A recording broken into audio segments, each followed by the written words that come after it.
Good day everyone, especially to our professor, Ma'am Shalon Yunes. I am Fellow Lungay and I am going to share with you the teaching strategy Gallery Walk.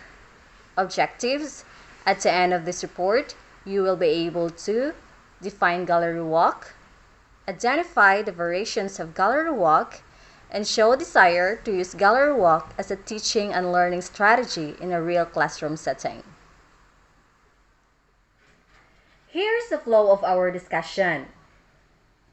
We will tackle first the meaning of Gallery Walk, then we will have its benefits, disadvantages, impact on instruction, when to use, the things to consider, and its different variations.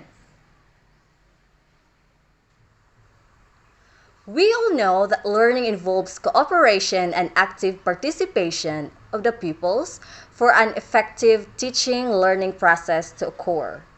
It involves different strategies in teaching, just like Gallery Walk, to create more interesting, interactive, and comprehensive concepts of the lesson. Now, what is Gallery Walk?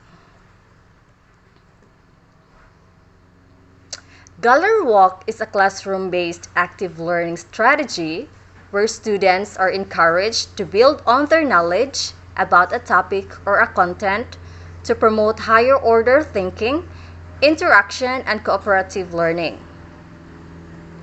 Gallery Walk is a form of active learning.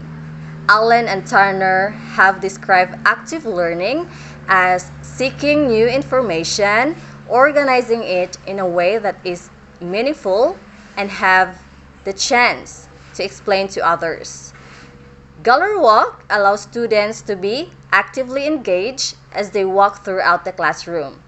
They move around the classroom to different learning stations that displays artifacts related to the class activities. They are encouraged to take down notes on what they have learned and then talking afterward to reflect upon their learning.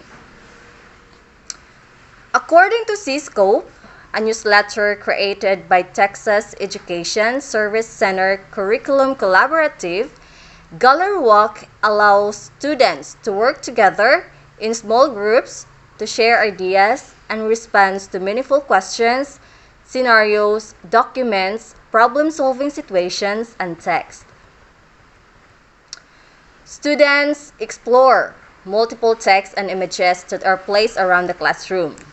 So you can use this strategy when you want to have students share their work with peers, examine multiple historical documents, or respond to a collection of quotations. So this strategy makes learning social, student-centered, and engaging. C-Scope also emphasizes the benefits of Gallery Walk implementation, in which students can do the following. First, they can share ideas and are exposed to the ideas of others. This helps students to get to know about different perspectives of the topic, thus improving the learning opportunities because they can share, contribute, as well as listen to other participants' thoughts and ideas. Next, they can speak, listen, negotiate, and build consensus. This develops team building and listening skills among students. Third is to view the work of others and explain their own work. Next is they can collaborate, analyze, evaluate, and synthesize. Students interact and synthesize the concepts, making learning more effective than in a typical classroom environment. Higher order thinking skills are being involved. Last is, it improves public speaking skills, particularly of reversed or reserved students who otherwise do not get a chance to speak to an audience. Gallery walk have some limitations or disadvantages. These are the following. A few students in the group may not actively participate in the knowledge construction. This can be addressed up to a certain extent by assigning specific roles to students in each group and then asking them to rotate their roles when they reach the next station. The teacher can also ask some evaluative questions in order to bring them back to the activity. Some students prefer to learn individually and hence may not participate in the discussion. For these learners, the teacher can mention the benefits of teamwork and how it can be helpful for them in the future. The evaluation may not be just. This issue can be addressed by the teachers by having evaluation rubrics in advance and making the students familiar with the rubrics. Now, let's move forward to its impact on instruction. This is according to ERC, Pedagogy in Action, the use of gallery walk. This strategy can impact instruction through dedicating time for students to practice discussing, debating, organizing, and writing about the topic rather than just hearing ideas presented by the teacher. This strategy helps students refine their understanding of text to meet reading and writing expectations and engage in group conversation to meet speaking and listening expectation.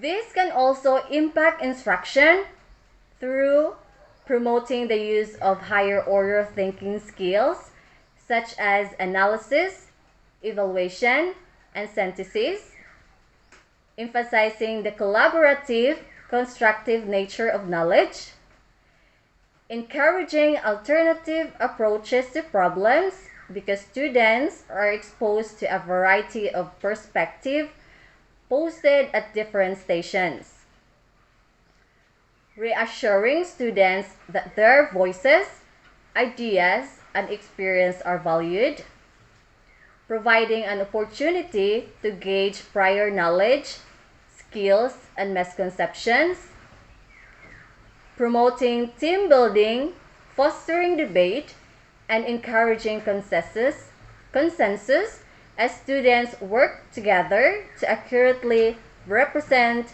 group members' ideas at different gallery workstations. Last is encouraging movement around classroom as groups moves from stations to station. Students are encouraged to move around without having to sit in one place for a long time, removing boredom, which otherwise makes learning uninteresting. Now, when are we going to use this strategy? We can use this after reading a story. It is to discuss ideas, themes, and characters. Also, after completing a lab, to discuss findings and implications. This can also be used to examine historical documents or images, especially in Araling Panlipunan subject. Now, if you want to determine students' prior knowledge, you can have it before introducing a new topic. Next is after students have created a poster or any other type of display project. Also, we can use this in solving math problems. And last is in generating ideas or free rides. Now, what are the things that we need to consider for the successful implementation of Gallery Walk? So we should consider the following. Divide participants into groups. It could be a group of 3 to 5 students, depending on the size of the class. Each group should start at a different station. Be clear that each person has to understand the text and images on the poster in order to present the information effectively. As a teacher, it is important to monitor the stations while the students participate. You may also need to clarify or provide hints if students don't understand or misinterpret what are posted at their station. Give specific direction at which station each group will start and what the rotation will look like. Allow time for the groups to help one another to focus on key components to be shared at each station. After 3 to 5 minutes, have the groups rotate to the next station. So, during this span, students may read, discuss ideas, or add content of their own. Identify a speaker for each group. Each group must have one representative who will present their answer about the topic. This activity ends when each group gives an oral presentation. Plan a short activity to debrief after all groups have given an oral presentation. So bring the class back together to discuss what was learned and make a final conclusion. The entire class can participate in the discussion, so misconceptions can be removed. Let's have the different variations of Gallery Walk. First is the graffiti. The items posted around the room do not have to be questions, but can be ideas or concepts or even math problems. Large sheets of paper or chart paper are placed on the walls of the classroom. Students write their responses, draw pictures, and record their thoughts on the given topic on the graffiti wall. Students are encouraged to use colored markers to the wall to make it interesting and to easily identify each student's work or response. Next, we have I like, I wonder, next steps. Use a gallery walk format for students to get feedback on their work. Hang students' products such as drawings, visual representations, poster projects, and more. Students, individually or in groups, rotate around the room and provide feedback to the creator of the work.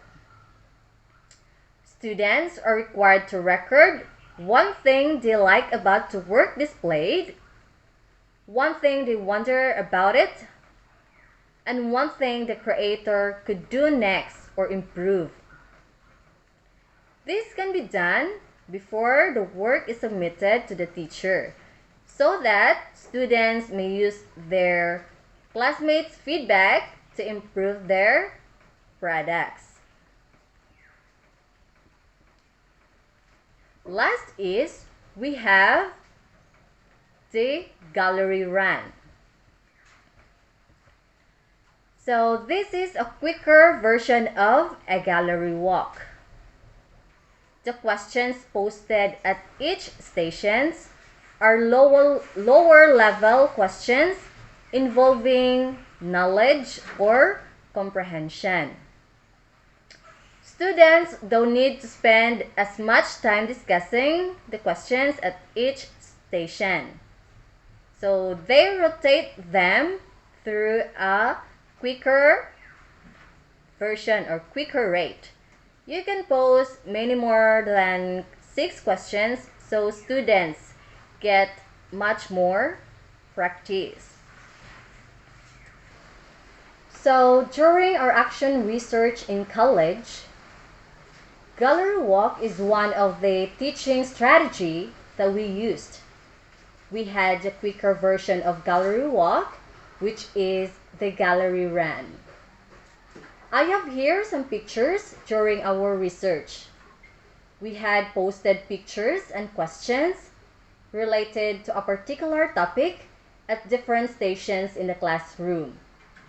Of course, with sufficient distance, so students can walk around from one place to another.